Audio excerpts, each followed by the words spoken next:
What's up, everybody? Very recently, Datos and SparkToro released this massive report, State of Search Q1 2025, Behaviors, Trends, and Clicks across the US and Europe.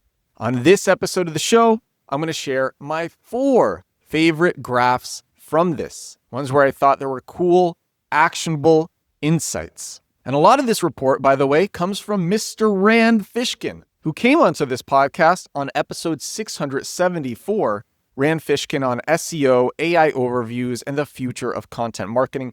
That was a fire episode if you haven't listened, and it was recent. That was May 9th.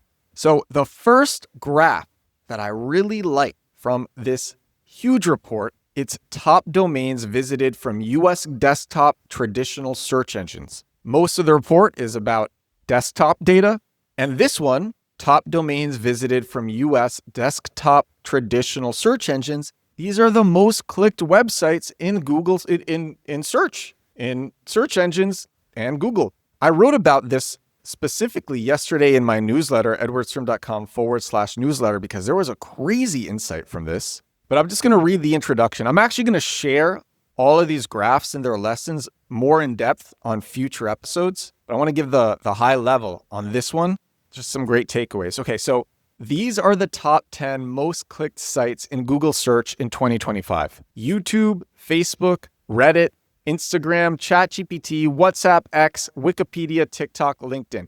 In that order, YouTube is number 1, Facebook number 2, Reddit number 3, then Instagram. X is number 7, TikTok is number 9, LinkedIn is number 10. Last year, 2024, by contrast, Wikipedia was number 3, Reddit was number 1, Quora was number 10, Stack Overflow was number 9, Amazon was number 4, and TikTok wasn't even listed. UGC, user-generated content, is dominating even more than it was last year, with video going especially hard.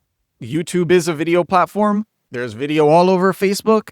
Instagram Reels, super popular. TikTok video platform. There's a video tab on X. There's a video tab on LinkedIn.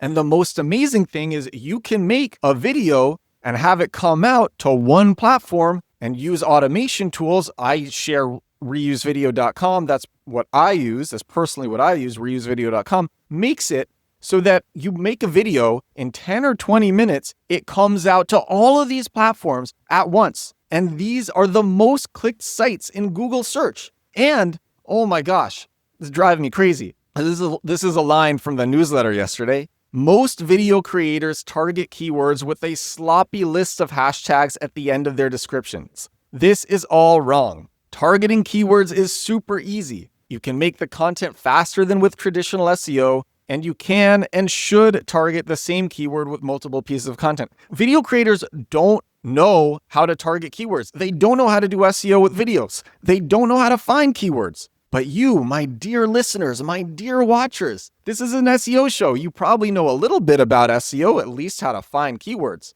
So here's what you do. You take the keywords that you like, you make multiple pieces of content about them. You take that keyword and you have one keyword per video. The video is entirely about that keyword, and the keyword is placed at the beginning of your description, write a long description, and at the beginning of the title field, if there is a title field. YouTube is the only one that really has a title field. That's it. Keyword goes at the beginning of the title field, beginning of the description field. Write a long description as well for SEO. The video creators who you are competing with, they don't know to do this. And UGC, user-generated content, especially video, is getting turbocharged. And if you're using Reddit to share this stuff, just make sure that your keyword comes at the beginning of your post title or at the beginning of your comment. I'm going to talk about this more in depth in the future because it's such an important graph. These are the top 10 most clicked sites in Google search in 2025, and you can optimize to get your content shown in Google in top spots and clicked, and then it converts. And I've had a lot of conversions with video, as you can probably guess, because I made a ton of videos over the last 2.5 years. Next graph, categorization of US desktop search intent in Q1 2025. So these are all Q1 2025. But basically, informational search intent, so you're trying to learn about something, seeking information about a topic, in all Google, Yahoo, Bing, DuckDuckGo, Baidu, It's over 50%. Most searches are informational in intent. People are trying to learn something. Over 50% of searches are people trying to learn something. Then at 29%, so now I'm just gonna talk about Google. They're all similar. Google, Yahoo, Bing, DuckDuckGo, Baidu, they're all similar. 29% of search intent is navigating to a particular website. This is called a navigational query, navigational intent. 14% seeking information about a commercial product or service. And you're still trying to learn, you're making up your mind, you don't completely know what you want yet. But then, all the way at the bottom of this graph, the tiniest little sliver is intending to purchase a particular product or service. Purchase intent. And if you are a longtime listener of the show, or even a new listener of the show, you know that I love purchase intent keywords. And I think this graph explains why pretty well. The thing is, because informational keywords are the most commonly, they have the most search volume. By far, they have the most search volume. Most searches are informational intent. So informational keywords, they have the most search volume. They're seen as the sexiest keywords. They're the keywords that the amateur digital marketers, they want the most because there's the most volume there. There's the most people there. And if you've been in digital marketing for a long time, you know, you've heard the term vanity metric. You've heard vanity in the stats that you're looking at, in the data that you're looking at, because the most people, not necessarily what's going to bring you the most money. And so these purchase intent keywords, because they're such a small little sliver of search intent, because it's such a small little sliver of search intent, they're ignored. Think about it. The keywords where people are trying to purchase your brand or service, they are being ignored. The keywords that bring direct money, where people are like, I want this. I don't know what brand is going to give me this. I'm going to look for a brand on Google or Yahoo or Bing or DuckDuckGo or Baidu. I'm going to look for a brand to give me what I want so I can buy it. Because this search intent is so slim, these keywords, they get ignored. And while this might seem like a very small number, on Google, it's only 0.82%. So it might seem like a very small number. The amount of searches that are happening every day is astronomical. And there are purchase intent keywords in every niche. Every niche, people are looking to buy what you sell. People are looking to buy products or services in every niche. And so many digital marketers, they'll say, you know what?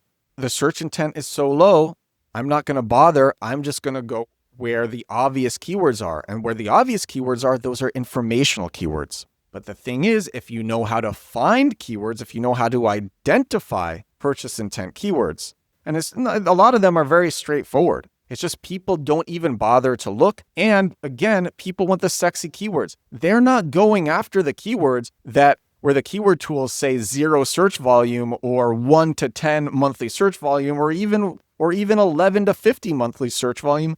They're not going after those keywords. A lot of the time, they're going after the keywords that have 200 to 500 or 500 to 1,000 or 1,000 plus. And that's the wrong move. So I like this graph because to me, it shows why people are ignoring, why digital marketers and SEOs, they ignore the most lucrative kind of keywords. That's a purchase intent keyword. I have an entire 13-hour course about this at compactkeywords.com. This is the best form of SEO, purchase intent SEO. It's so good that I spent a year making a course about it because it is the best because again, these keywords are ignored, they're easy, and they make the most money.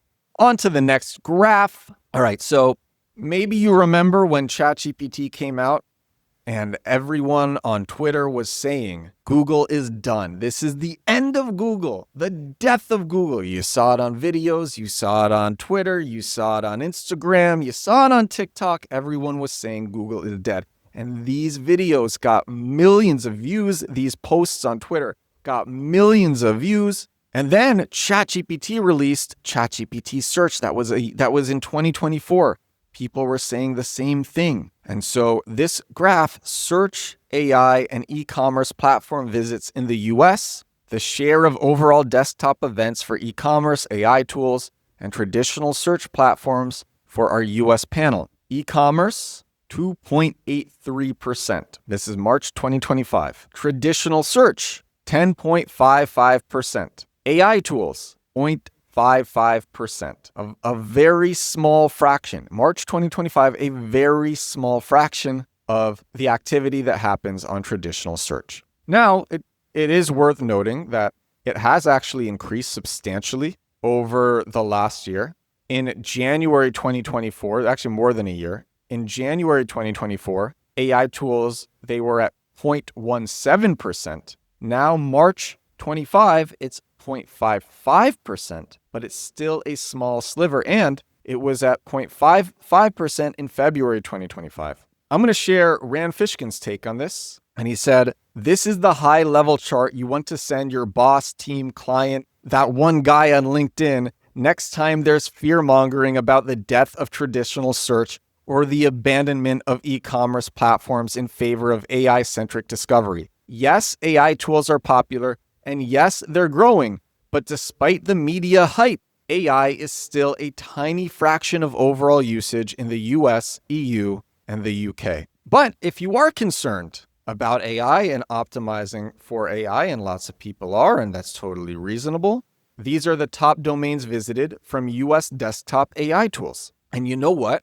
A lot of this mirrors the first chart that I showed, the top domains visited from US desktop traditional search engines. So before I even share this, before I share the top domains visited from US desktop AI tools, it's worth noting if you are doing good SEO, if you're doing proper SEO, then you're also going to have a good time with the AI tools. You're going to get recommended by these AI tools. So in Q1 2025 versus Q1 2024, there are way more UGC platforms, user-generated content platforms in Q1 2025. The first one is Google, not a UGC platform. But the second one is YouTube. The sixth one is Facebook. The seventh is Instagram. The ninth is Reddit. The 12th is LinkedIn. The 15th is X. And a lot of these UGC platforms, they weren't there. They weren't the top domains visited from US desktop AI tools in Q1 2024. In Q1 2024, you had ones like Chase or Grammarly or Consensus.app, or Instagram was there, but it was way higher at 14, and now it's number 7. YouTube has gone up. Reddit wasn't even listed in Q1 2024. It wasn't even in the top 15. And now Reddit is number 9. It's the 9th most visited domain from US desktop AI tools. If you are worried about AI tools taking market share away from traditional search engines, and again, in March 2025, after all the hype, it's still only at 0.55% compared to 10.55%. If you are worried, do good search engine optimization and you'll be fine. Target purchase intent keywords, because even AI will have gaps in its understanding. And if you say, for this scenario, your brand is the ideal thing to use or to buy or to go with for this scenario, then you're training AI tools on that information. Make user-generated content. If you take the time to make an SEO landing page or to write a blog post, you have all that information top of mind, make a video about it. Target that keyword with user-generated content. Do it with video that auto-releases using reusevideo.com or any other tool, auto-releases to all of these platforms that AI is using and that are the most clicked in Google. Auto-releases to them. You spend 10 minutes on it. Take the keyword, put it at the beginning of the video description and at the beginning of the video title, or make a Reddit post about it. UGC being prioritized on everything. And I think that's going to continue. So these were some great graphs. The overall takeaways: target purchase intent keywords, do UGC marketing if you're able to do video. So highly recommended. If you're not able to do it yourself and your business is doing okay, you could hire a video creator and inform them with the keywords that they need to make content about. Don't spend a long time on a video. Super easy to make one. And if you're doing proper SEO, it's also going to work for the AI tools. People are calling it, they're calling it GEO now. That's a new term.